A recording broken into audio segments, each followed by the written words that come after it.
ಎಲ್ಲರಿಗೂ ನಮಸ್ಕಾರ. ಹೊಸ ವರ್ಷದ ಹಾರ್ದಿಕ ಶುಭಾಶಯಗಳು. ಪ್ರತಿ ವರ್ಷ ನಾವು ಗೋಲ್ ಸೆಟ್ಟಿಂಗ್ ಮಾಡ್ತೀವಿ, ಅಫರ್ಮೇಷನ್ಸ್ ಹೇಳ್ತೀವಿ, ವಿಷನ್ ಬೋರ್ಡ್ಸ್ ಕ್ರಿಯೇಟ್ ಮಾಡ್ತೀವಿ. ಏನೇ ಅನ್ಕೊಂಡ್ರು ಏನೂ ಆಗ್ತಿಲ್ವಲ್ಲ ಅಂತ ಯೋಚನೆ ಮಾಡ್ತಾ ಕೂತ್ಕೊಂತೀವಿ.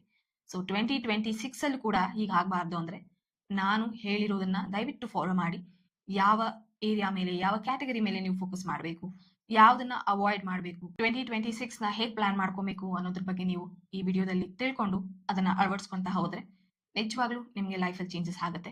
ಮತ್ತೊಮ್ಮೆ ಎಲ್ಲರಿಗೂ ನಮಸ್ಕಾರ. ನಾನು Monica Narayana Swamy, psychologist, reiki practitioner and ಹಿಪ್ನೋಥೆರಪಿಸ್ಟ್.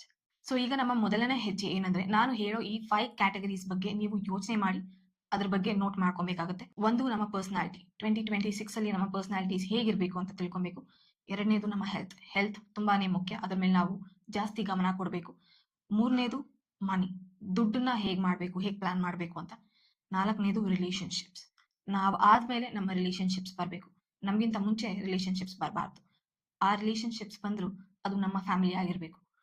ಐದನೇದು, it's about target, achievements and ನಾವು ಏನೆಲ್ಲ ಗೋಲ್ ಸೆಟ್ ಮಾಡಿರ್ತೀವೋ ಅದ್ರ ಮೇಲೆ ಫೋಕಸ್ ಮಾಡೋದು. ಸೊ ಈ 5 ಕ್ಯಾಟಗರೀಸ್ ಮೇಲೆ ನಾವು ತುಂಬಾ ಯೋಚನೆ ಮಾಡಿ ಪ್ಲಾನ್ ಮಾಡ್ಬೇಕಾಗುತ್ತೆ. ಸೊ ಫಸ್ಟ್ ಕ್ಯಾಟಗರಿ ಹೋಗೋದಾದ್ರೆ ಪರ್ಸನಾಲಿಟಿ. ನಮ್ಮ ಪರ್ಸನಾಲಿಟಿ ಅಂದ್ರೆ ಏನು? ನಮ್ಮ ಬಿಹೇವಿಯರ್ಸ್, ನಮ್ಮ ಥಾಟ್ಸ್, ನಮ್ಮ ಎಕ್ಸ್ಪ್ರೆಷನ್ಸ್, ನಮ್ಮ ಎಮೋಷನ್ಸ್, ಇದೆಲ್ಲ ನಮ್ಮ ಪರ್ಸನಾಲಿಟಿಗೆ ಮ್ಯಾಟರ್ ಆಗುತ್ತೆ. ನಾವ್ ಹೇಗಿರ್ತೀವಿ, ನಾವ್ ಹೇಗಿರ್ಬೇಕು ಅನ್ನೋದನ್ನ ದಯವಿಟ್ಟು ಯೋಚನೆ ಮಾಡಿ ಅದನ್ನ ಬರ್ಕೊಂಡು ಅದಕ್ಕೆ ಏನೆಲ್ಲ ಚೇಂಜಸ್ ಮಾಡ್ಕೊಬೇಕು ಆ ಚೇಂಜಸ್ ಮಾಡ್ಕೊಂಡು ಅದನ್ನ ಅಳವಡಿಸ್ಕೊಂತಾ ಹೋಗ್ತಾ ಇರಿ. ಒಂದೇ ಸತಿ ಎಲ್ಲ ಆಗೋದಿಲ್ಲ, but then step by step ನೀವು ಅದನ್ನ ಅಳವಡಿಸ್ಕೊಂತಾ ಹೋಗ್ತಾ ಇದ್ರೆ ಡೆಫಿನೆಟ್ಲಿ ನಿಮ್ಮ ಪರ್ಸನಾಲಿಟಿ ಒಂದು ವರ್ಷದಲ್ಲಿ ಚೇಂಜ್ ಆಗ್ತಾ ಹೋಗುತ್ತೆ. Second category health. ಸೊ ನಾವು ಡಯಟ್ ಮಾಡ್ಬೇಕಾಗುತ್ತೆ. ಡಯಟ್ ಅಂದ್ರೆ ಸ್ಟ್ರಿಕ್ಟ್ ಡಯಟ್, ಬರೀ ಸೊಪ್ಪು ತರಕಾರಿ ಈ ತರ ತಿನ್ಕೊಂಡೇ ಇರೋದಲ್ಲ. ಡಯಟ್ ಅಂದ್ರೆ ನಾವು ತಿನ್ನೋದ್ರಲ್ಲಿ ಲಿಮಿಟೆಡ್ ಆಗಿ ತಿನ್ಬೇಕು.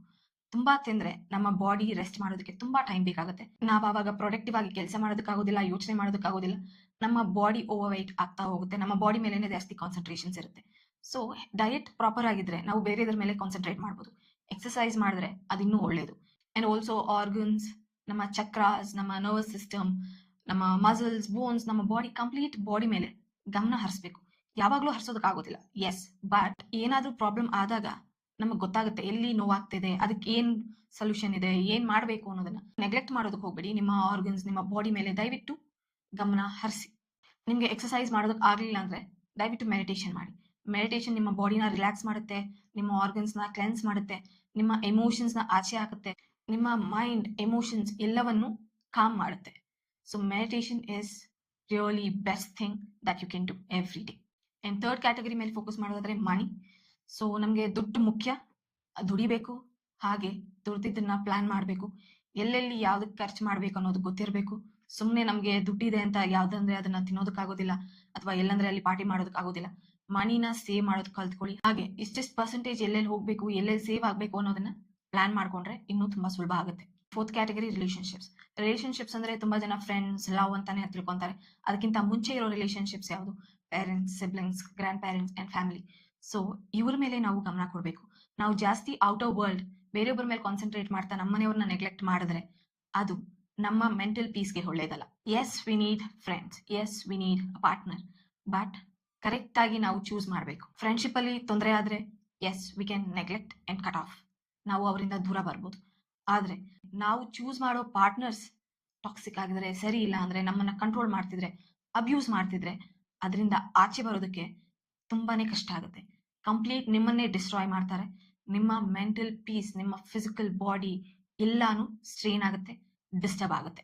ಸೊ ಅದಕ್ಕಾಗಿ ಬೌಂಡ್ರೀಸ್ ನ ಸೆಟ್ ಮಾಡಿ ನಿಮ್ಗೆ ಯಾವ ತರ ಹುಡುಗ ಅಥವಾ ಹುಡುಗಿ ಬೇಕು ಅನ್ನೋದನ್ನ ಅರ್ಥ ಮಾಡ್ಕೊಳ್ಳಿ. ನಿಮ್ಗೆ ಒಬ್ರು ಇಷ್ಟ ಆಗಿದ್ದಾರೆ ಅಂದ್ರೆ ಅದನ್ನ ಬರೀ ಲುಕ್ಸ್ ಇಂದ ಅಥವಾ ಅವ್ರ ಹತ್ರ ದುಡ್ಡಿದೆ ಅನ್ನೋ ಕಾರಣದಿಂದ ಅವ್ರನ್ನ ಒಪ್ಕೊಳೋದಕ್ಕೆ ಹೋಗ್ಬೇಡಿ. ನಿಮ್ಮ ಲಿಸ್ಟ್ ಅಲ್ಲಿ ಎಲ್ಲಾ ಕ್ಯಾಟಗರೀಸ್ಗೂ ಒಪ್ಕೊಳೋದು ಆದ್ರೆ ಮಾತ್ರ ನಿಮ್ಗೆ ಕಂಪ್ಯಾಟಬಲ್ ಬಂದ್ರೆ, ನಿಮ್ಮ ಎಮೋಷನ್ಸ್ ನ, ಮೇನ್ ಆಗಿ ನಿಮ್ಮ ಎಮೋಷನ್ಸ್ ನ, ನಿಮ್ಮನ್ನ ರೆಸ್ಪೆಕ್ಟ್ ಮಾಡೋರು ಸಿಕ್ಕದಾಗ ಮಾತ್ರ ಅದನ್ನ ಒಪ್ಕೊಳ್ಳಿ. ಸುಮ್ಮನೆ ಮೇಲ್ಮೇಲೆ ಒಪ್ಕೊಂಡು ಆಮೇಲೆ ಒಳಗಿಂದ ನೋವು ಪಡಬೇಡಿ. ನೀವ್ ಸ್ಟೇಬಲ್ ಆಗಿದ್ರೆ ನೀವೇನ್ ಬೇಕಾದ್ರೂ ಮಾಡ್ಬೋದು. ನೀವ್ ಸ್ಟೇಬಲ್ ಆಗಿಲ್ಲ ಅಂದ್ರೆ ನಿಮ್ಮನ್ನ ಯಾರು ಬೇಕಾದ್ರೂ ಹಾಳು ಮಾಡ್ಬೋದು. ಸೊ ರಿಲೇಶನ್ಶಿಪ್ ನಮ್ಮನ್ನ ಪ್ರೊಟೆಕ್ಟ್ ಮಾಡ್ಬೇಕು, ಹಾಮ್ ಮಾಡಬಾರ್ದು. ಅಂಡ್ ಫಿಫ್ತ್ ಕ್ಯಾಟಗರಿ ಬಂದು ನಮ್ಮ ಟಾರ್ಗೆಟ್ಸ್, ನಮ್ಮ ಗೋಲ್ಸ್, ನಮ್ಮ ಅಚೀವ್ಮೆಂಟ್ಸ್ ಏನೆಲ್ಲ ಇರಬೇಕು. ನಾನು 2026 ಮುಗಿಯೋದ್ರ ಒಳಗೆ ಏನೆಲ್ಲ ಅಚೀವ್ ಮಾಡಬೇಕು ಅನ್ನೋದ್ರ ಬಗ್ಗೆ ನೀವು ಈಗಲೇ ನೋಟ್ ಮಾಡಿಟ್ಕೊಳ್ಳಿ. ತುಂಬಾ ಜನ ನ್ಯೂ ಇಯರ್ ಅಂತ ರೆಸೊಲ್ಯೂಷನ್ಸ್ ಮಾಡ್ತಾರೆ, ಅದನ್ನ ಒಂದ್ ವಾರ ಫಾಲೋ ಮಾಡ್ತಾರೆ ಅಥವಾ 2 ದಿನ ಫಾಲೋ ಮಾಡ್ತಾರೆ. ಒಬ್ರು ಯೋಚನೆ ಮಾಡಿ ಸುಮ್ಮನೆ ಇದ್ಬಿಡ್ತಾರೆ, ನಾಳೆ ಮಾಡೋಣ ನಾಳೆ ಮಾಡೋಣ ಅಂತ ಪ್ರೊಕ್ರಾಸ್ಟಿನೇಟ್ ಮಾಡ್ತಾನೆ ಇರ್ತಾರೆ. ಆಕ್ಷನ್ಸ್ ತಗೊಂತಿರಲ್ಲ. ಯಾಕಂದ್ರೆ ಅವ್ರು ಬೆಳಿಗ್ಗೆ 5 ಗಂಟೆಗೆ ಇದು ಮಾಡ್ಬೇಕು ಅಥವಾ ಈ ಟೈಮ್‌ಗೆ ಮಾಡ್ಬೇಕು ಅನ್ನೋ ಸ್ಟ್ರಿಕ್ಟ್ ಬಿಲೀಫ್ಸ್ ಅಥವಾ ರೆಸ್ಟ್ರಿಕ್ಷನ್ಸ್ ಹಾಕೊಂಡ್ಬಿಟ್ಟಿರ್ತಾರೆ. ಅಂತವ್ರು ಚಿಕ್ಕ ಚಿಕ್ಕ ಸ್ಟೆಪ್ಸ್ ಇಂದ ಮಾಡಿ. ಈಗ ಮಾಡ್ಬೇಕನ್ಸಿದ್ರೆ ಅದನ್ನ ದಯವಿಟ್ಟು ಮಾಡಿ. ಅದ್ರ ಬದಲು ಆಮೇಲೆ ಮಾಡ್ತೀನಿ ಅಥವಾ ನಾಳಿದ್ದು ಮಾಡ್ತೀನಿ, ಟೈಮ್ ನೋಡ್ಕೊಂಡು ಮಾಡ್ತೀನಿ ಅಥವಾ ಯಾರನ್ನಾದ್ರೂ ಕೇಳಿ ಮಾಡ್ತೀನಿ ಅಂತ ಸ್ಟಾಪ್ ಮಾಡ್ಕೊಂಡು ಪ್ರೊಕ್ರಾಸ್ಟಿನೇಟ್ ಮಾಡಬೇಡಿ. ಆಕ್ಷನ್ಸ್ ತಗೊಳ್ಳಿ. ಆಕ್ಷನ್ಸ್ ತಗೊಂಡಾಗ ಮಾತ್ರ ನೀವು ಸ್ವಲ್ಪ ಆದ್ರೂ ತಿರುಗಿ ನೋಡಿದಾಗ 2027 ಬರೋಷ್ಟರಲ್ಲಿ ನೀವೇನಾದ್ರೂ ಒಂದು ಮಾಡಿರ್ತೀರಾ. ಕಂಪ್ಲೀಟ್ ಆಗಿ ಮಾಡ್ಲಿಲ್ಲ ಅಂದ್ರೂ ನೀವು ಆ ದಾರಿಯಲ್ಲಿ ಅರ್ಧ ದಾರಿಗಾದ್ರೂ ಬಂದಿರ್ತೀರಾ ಅಥವಾ ಮುಕ್ಕಾಲ್ ದಾರಿಗಾದ್ರೂ ಬಂದಿರ್ತೀರಾ ಅಥವಾ ಪೂರ್ತಿನೇ ನೀವು ಅಚೀವ್ ಮಾಡ್ಬೋದು. ಯಾವಾಗ ನಿಮ್ಗೆ ಅನ್ಸುತ್ತೋ ಆಕ್ಷನ್ಸ್ ತಗೊಳ್ಳಿ. ಆಕ್ಷನ್ಸ್ ತಗೊಂಡಾಗ ಮಾತ್ರ ಅದು ನಿಜ ಆಗಕ್ಕಾಗುತ್ತೆ. ಮ್ಯಾನಿಫೆಸ್ಟೇಷನ್ಸ್, ಮ್ಯಾಜಿಕ್ ಅದೆಲ್ಲ ವರ್ಕ್ ಆಗೋದಿಲ್ಲ ಎಲ್ಲಾ ಟೈಮಲ್ಲೂ. ಸೊ ನಾನು ಹೇಳಿದ ಈ 5 ಕ್ಯಾಟಗರೀಸ್‌ನ ಎಲ್ಲದನ್ನು ಬರ್ದಿಟ್ಕೊಳ್ಳಿ. ಅಂಡ್ ಆಲ್ಸೋ ನಿಮ್ಗೆ ಯಾವ್ದಾದ್ರು ಎಮೋಷನಲ್ ಬ್ಯಾಗೇಜ್ ಇರುತ್ತೆ, ಅಂದ್ರೆ ನೋವಿರುತ್ತೆ, ಏನಾದ್ರೂ ಘಾಸಿ ಆಗಿರುತ್ತೆ ಮನ್ಸಿಗೆ, ಯಾರಾದ್ರೂ ನೋವು ಕೊಟ್ಟಿರ್ತಾರೆ, ಆ ಗ್ರಜ್ಜನ್ನ ಆ ಕೋಪನೆಲ್ಲ ಇಟ್ಕೊಂಡಿರ್ತೀರಾ. ದಯವಿಟ್ಟು ಅದನ್ನ ಆಚೆ ಹಾಕಿ. ಫರ್ಗಿವ್ ಮಾಡ್ಬೇಕಾ ಫರ್ಗಿವ್ ಮಾಡಿ. ನೆನ್ಪಲ್ಲಿರುತ್ತಾ ನೆನ್ಪಲ್ಲಿರ್ಲಿ. ಆದ್ರೆ ಆ ನೆನಪು ನಮ್ಗೆ ನೋವು ಕೊಡಬಾರ್ದು. ನಾವು ಅವ್ರನ್ನ ಕ್ಷಮಿಸಕ್ಕಾಗ್ಲಿಲ್ಲ ಅಂದ್ರೆ ಪರವಾಗಿಲ್ಲ, ನಮ್ಮನ್ನ ನಾವು ಕ್ಷಮಿಸಿ ಮುಂದಕ್ಕೆ ಹೋಗ್ಬೇಕು. ಅದೆಲ್ಲ ಸಾಧ್ಯನಾ ಅಂದ್ರೆ ನೀವ್ ಅನ್ಕೊಂಡ್ರೆ ಸಾಧ್ಯ ಆಗುತ್ತೆ. ಕೆಲವೊಬ್ಬರಿಗೆ ಜಾಸ್ತಿ ಬಿಲೀಫ್ಸ್ ಇರುತ್ತೆ. ಚಿಕ್ಕ ವಯಸ್ಸಲ್ಲಿ ಏನಾದ್ರೂ ಒಂದನ್ನ ನಂಬಿಟ್ಟಿರ್ತಾರೆ ಅಥವಾ ಅವ್ರಿಗೆ ಅದನ್ನ ಮಾಡಿದ್ರೆ ಭಯ ಆಗ್ತಾ ಇರುತ್ತೆ. ಆ ಭಯದಿಂದ, ಫಿಯರ್ಸ್ ಇಂದ ನೀವು ಆಚೆ ಬರ್ಬೇಕು. ನಾನು ಅನ್ಕೊಂಡಿದ್ ನಾನು ಮಾಡೇ ಮಾಡ್ತೀನಿ ಅಂತ, ಅಥವಾ ಬೇರೊಬ್ರು ಹೇಳಿದ್ದನ್ನ ಮಾತನ್ನ ತಲೆಯಲ್ಲೇ ಇಟ್ಕೊಂಡು ನೀವು ಭಯ ಬಿಟ್ಟು ಆ ಕೆಲ್ಸನ ಮುಂದಕ್ಕೆ ಆಗ್ತಾನೆ ಇದ್ರೆ ಅಥವಾ ಏನಾದ್ರೂ ಮ್ಯಾಜಿಕ್ ಆಗುತ್ತೆ ಅಂತ ಕಾಯ್ತಾ ಇದ್ರೆ ಅದು ಆಗೋದಿಲ್ಲ. ಸೊ ನಿಮ್ಮ ಭಯನ ದಯವಿಟ್ಟು ಮೂಟೆ ಕಟ್ಟಿ ಆಚೆ ಹಾಕಿ. ಆಗ ನಿಮ್ಗೆ ಧೈರ್ಯ ಬಂದು ನೀವು ಮುಂದಕ್ಕೆ ಹೋಗಕ್ ಸಾಧ್ಯ. ಈ 2 ಕೆಲ್ಸಗಳನ್ನ ನೀವು ಮಾಡಿದ್ಮೇಲೆ, ಎಮೋಷನ್ಸ್‌ನ ಹಾಗೆ ನಿಮ್ಮ ಭಯನ ಆಚೆ ಹಾಕಿದ್ಮೇಲೆ, ನಿಮ್ಮ ಬಾಡಿಗೆ ನಿಮ್ಮ ಮೈಂಡ್‌ಗೆ ರೆಸ್ಟ್ ಕೊಡ್ಬೇಕು. ಹೇಗೆ ರೆಸ್ಟ್ ಕೊಡ್ಬೇಕು ಅಂದ್ರೆ ನಿದ್ದೆ ಮಾಡ್ಬೇಕು. ನಿದ್ದೆ ಬರ್ತಿಲ್ಲ ಅಂದ್ರೆ ಅಂತವ್ರು ನೀವು ಪಾರ್ಕಲ್ಲಾಗ್ಲಿ ಅಥವಾ ಮರದ ಕೆಳಗೆ ಆಗ್ಲಿ ಅಥವಾ ಪಕ್ಷಿಗಳನ್ನ ನೋಡೋದಾಗ್ಲಿ, ಈಗೆಲ್ಲ ತುಂಬಾ ಲೇಕ್ಸ್ ಇದೆ, ಕೆರೆಗಳಿದೆ, ಅಲ್ಲಿ ಹೋಗಿ ನೀವು ಬರೀ ನೀರ್ನ ನೋಡ್ತಾ ಇದ್ರೆ ನಿಮ್ಮ ಬ್ರೈನ್ ಏನು ಯೋಚನೆ ಮಾಡೋದಿಲ್ಲ, ಸುಮ್ನೆ ಅದನ್ನ ನೋಡ್ತಾ ಇರುತ್ತೆ. ಆ ರೀತಿನೂ ನೀವು ರಿಲ್ಯಾಕ್ಸ್ ಮಾಡ್ಬೋದು. ನಿದ್ದೆ ಆದ್ರೂ ಮಾಡ್ಬೋದು ಅಥವಾ ನೇಚರ್ ಆದ್ರೂ ಟೈಮ್ ಸ್ಪೆಂಡ್ ಮಾಡಿ ನಿಮ್ಮ ಬಾಡಿನ ರಿಲ್ಯಾಕ್ಸ್ ಮಾಡ್ಬೋದು. ರಿಲ್ಯಾಕ್ಸ್ ಮಾಡ್ಮೇಲೆ ನಿಮ್ಮ ಮೈಂಡ್ ಖಾಲಿ ಇರುತ್ತೆ, ಫ್ರೆಶ್ ಆಗಿರುತ್ತೆ, ನಿಮ್ಗೆ ಮೋಟಿವೇಶನ್ ಬಂದಿರುತ್ತೆ. ಸೊ ಆಗ ಈ 5 ಕ್ಯಾಟಗರೀಸ್ ನಾವ್ ಏನ್ ಪ್ಲಾನ್ ಮಾಡಿ ಇಟ್ಕೊಂಡಿರ್ತೀವೋ ಅದನ್ನ ನೀವು ಇಂಪ್ಲಿಮೆಂಟ್ ಮಾಡ್ಬೇಕು. ಆಕ್ಷನ್ಸ್ ತಗೊಬೇಕು. ಚಿಕ್ಕ ಚಿಕ್ಕ ಸ್ಟೆಪ್ಸ್ ನ ನೀವು ತಗೊಂತಾ ಹೋಗ್ತಾ ಇರ್ಬೇಕು. ಒಂದ್ ದಿನಕ್ಕೇನು ಎಲ್ಲ ಆಗೋದಿಲ್ಲ. ಒಂದು ವರ್ಷ ಪೂರ್ತಿ ಇದೆ ನಿಮ್ಮ ಡ್ರೀಮ್ಸ್ ನ ಅಚೀವ್ ಮಾಡೋದಕ್ಕೆ. So step by step, small steps ಆದ್ರೂ ಪರವಾಗಿಲ್ಲ, ದೊಡ್ಡ ಸ್ಟೆಪ್ಸ್ ಆದ್ರೂ ಪರವಾಗಿಲ್ಲ, ಅದ್ರ ಮೇಲೆ ಕನ್ಸಿಸ್ಟೆಂಟ್ ಆಗಿ ವರ್ಕ್ ಮಾಡಿ ಅಂಡ್ ಅಚೀವ್ ಮಾಡೇ ಮಾಡ್ತೀರಾ.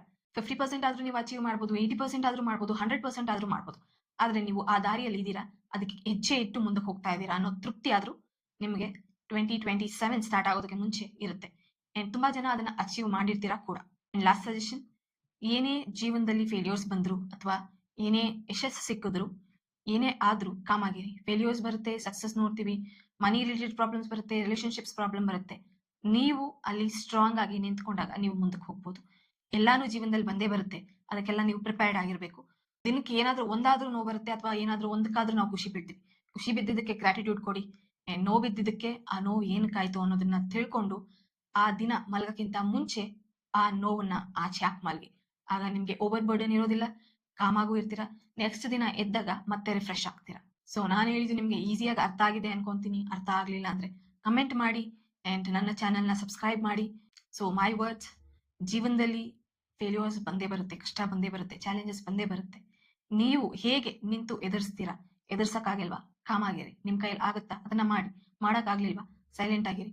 ನೀವು ದೃಢವಾಗಿ ನಿಂತಾಗ ನಿಮ್ಮ ಜೀವನ ಸಾಗುತ್ತೆ. ನೀವು ಕುಸಿದಾಗ ನಿಮ್ಮ ಜೀವನ ಮುಗಿಯುತ್ತೆ. ನಾನು ಹೇಳಿದ್ ನಿಮ್ಗೆ ಅರ್ಥ ಆಯ್ತು ಅನ್ಕೊಂತೀನಿ. ಧನ್ಯವಾದ.